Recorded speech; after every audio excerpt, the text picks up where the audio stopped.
Known as El Mayim, Fernando Villalona is more than a music legend in the Dominican Republic. He's an icon of national pride, a storyteller of the people, and a man whose journey has been anything but ordinary. But what lies beyond the hits, the fame, and the spotlight? Today, we'll dive deep into the untold stories and unknown chapters of Villalona's life stories that shaped the man behind the music. Born on May 7, 1955, in Loma de Cabrera, a small town in the Dominican Republic, Fernando Villalona's path to fame began with humble beginnings. A shy boy with a powerful voice, he burst onto the national stage in 1971 as part of the talent show El Festival de la Voz.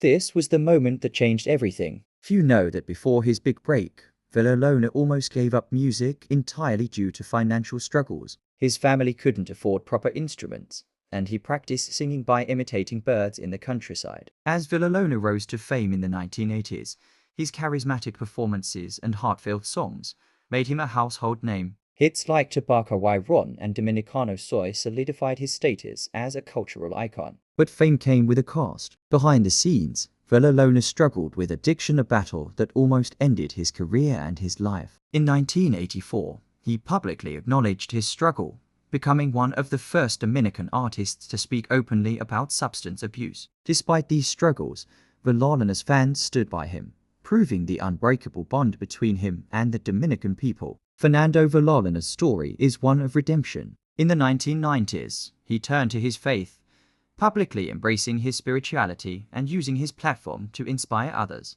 His music began to reflect his transformation, with songs that celebrated hope and resilience. In 1993, Villalona secretly funded a program to help young musicians in his hometown, giving them instruments and mentorship opportunities. To this day, he rarely talks about this contribution. Beyond the stage, Villalona has dedicated much of his life to giving back. From supporting hurricane relief efforts to funding scholarships, his impact extends far beyond music. In 2004, Villalona personally delivered supplies to remote areas affected by Hurricane Jeanne, driving through treacherous terrain to ensure aid reached those in need. Fernando Villalona's influence on Dominican music is immeasurable. Generations of artists cite him as an inspiration, and his songs remain a staple at every celebration. Villalona's song Dominicano Soy was once proposed as an unofficial anthem for Dominican expatriates around the world, highlighting his global reach. Despite his fame, Villalona remains deeply private about certain aspects of his life. For example,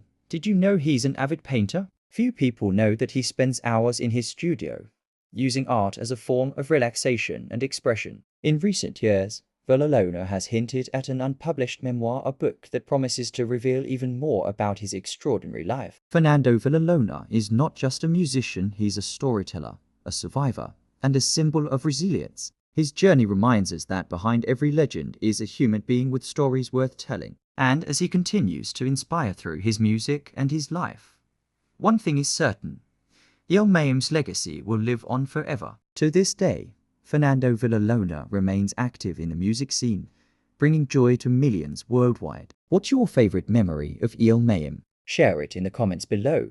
Fade out with Villalona's music playing in the background.